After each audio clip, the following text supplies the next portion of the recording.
Welcome back, everybody. This your boy Shoop Sports coming in with another NFL video, and today is Overreaction Monday. All right, we had a full slate of Sunday games yesterday, so let's talk about 5 big points from yesterday that really stood out to me, and we'll see if you guys agree. We'll go down the line one by one. All right, so first overreaction from Monday is that despite the Vikings' 3-game lead in the NFC North, they are not the class of that division.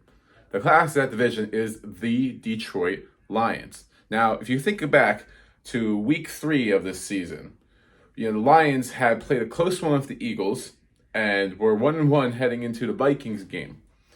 And they were in control of that game until DeAndre Swift and Amon-Ra St. Brown, 2 of the Lions' best playmakers, got hurt in that game. They went on to lose that game. The Lions would proceed to lose 5 of their first 6 games. Most of this, yes, was due to poor Jared Goff performances and the Lions' poor splits on the road versus home. But at the same time, the Lions were missing so many playmakers. No healthy Swift, no Chark, no Amon-Ra. Hell, even Josh Reynolds was missing time. They were throwing mediocre receivers out there. And we decided to write the Lions off because of that. But now at full strength, they look like the much better team. I mean, they dominated that game against the Vikings. They stuffed the run game.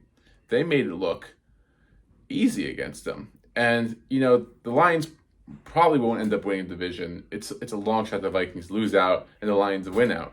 But if these two teams both make the playoffs, I would guarantee the Lions have way more success in there. And going with the Vikings, Vikings are the only team that have gone 10-3 or better in NFL history and have a negative point differential. That blows my mind, but Vegas has seemingly caught on to it because they were an underdog against Detroit this past weekend, and they're only a 4-point favorite at home against a dreadful Indianapolis team. So, go figure.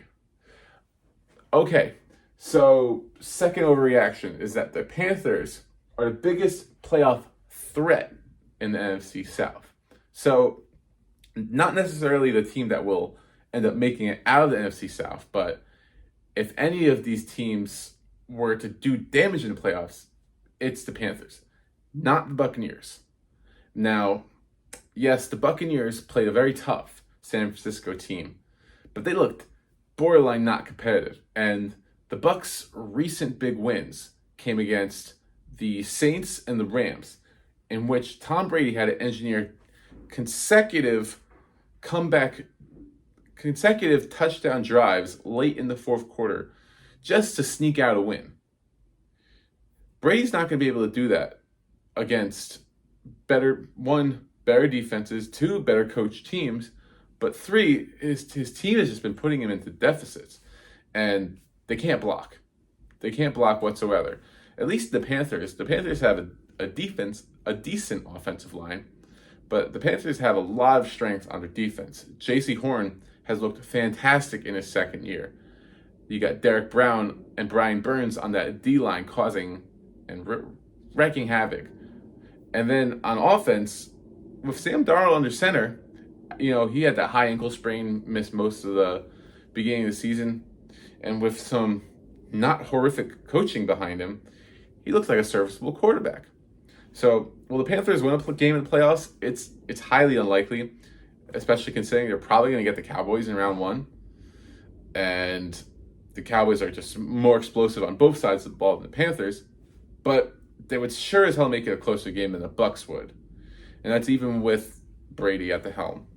So, number 3, we're talking about Coach of the Year candidates, and there's a lot of good ones this year, but I don't know why Kyle Shanahan doesn't get more love. And with the performance of Brock Purdy,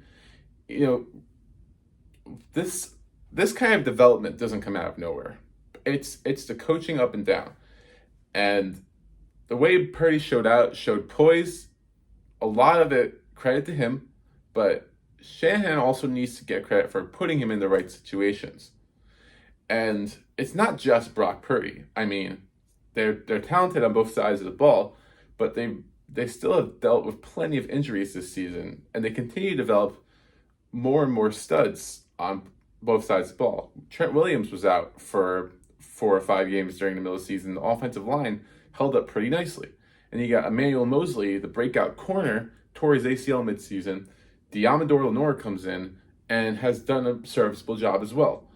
It just seems that the 49ers know how to get good players on their team. Just solid depth all around. And coaching is a big factor in that. You see the difference in how CMC plays when he's playing with a genius like Kyle Shanahan versus Matt Rule.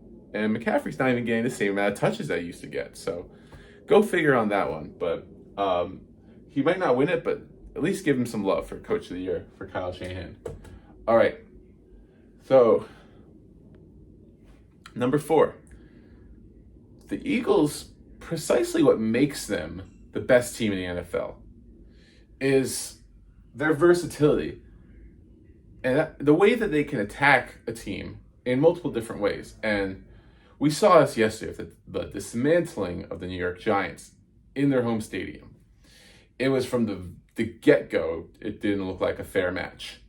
So Nick Sirianni started out the game with a lot of short crossers trying to get the corners on their heels.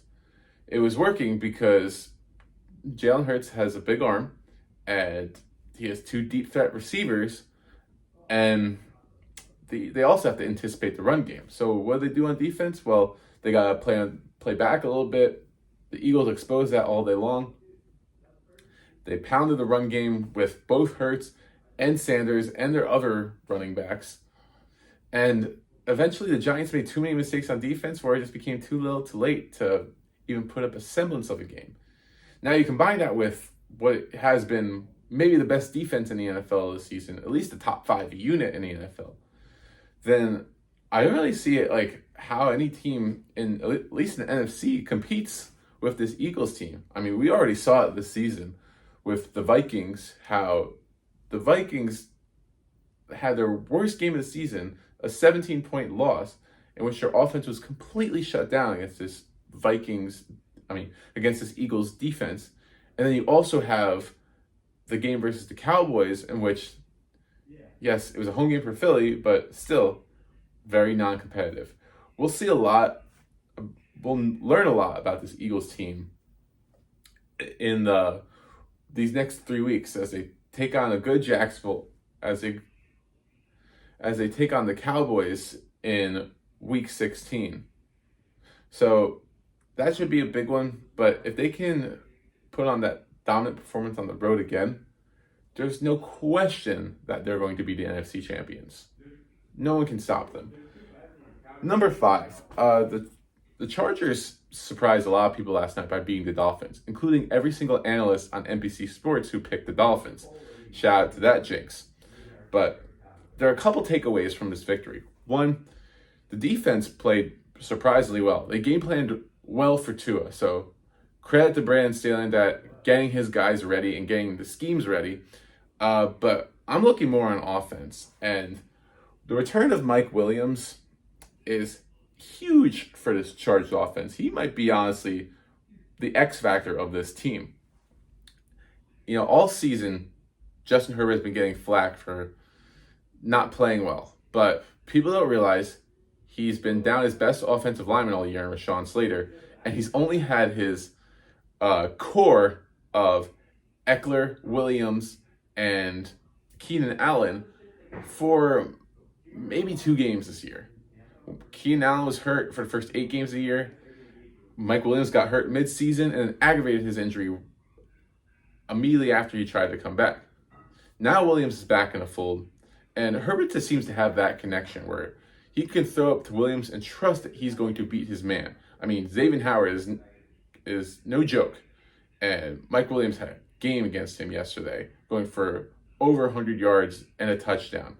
So Herbert should be praised, and it would be unfair to say that he needs these weapons, but having these weapons in the fold just opens up the Chargers playbook so much more and makes this offense so much more explosive that if they were to stay healthy down the stretch and get into a wild card spot, they're no easy out in the playoffs, even if it's at Arrowhead or at Buffalo. So those are 5 overreactions. In the comments below, I want you to tell me what your biggest takeaway from NFL Sunday was, from any of the games. But until now, this is Shoop, signing out.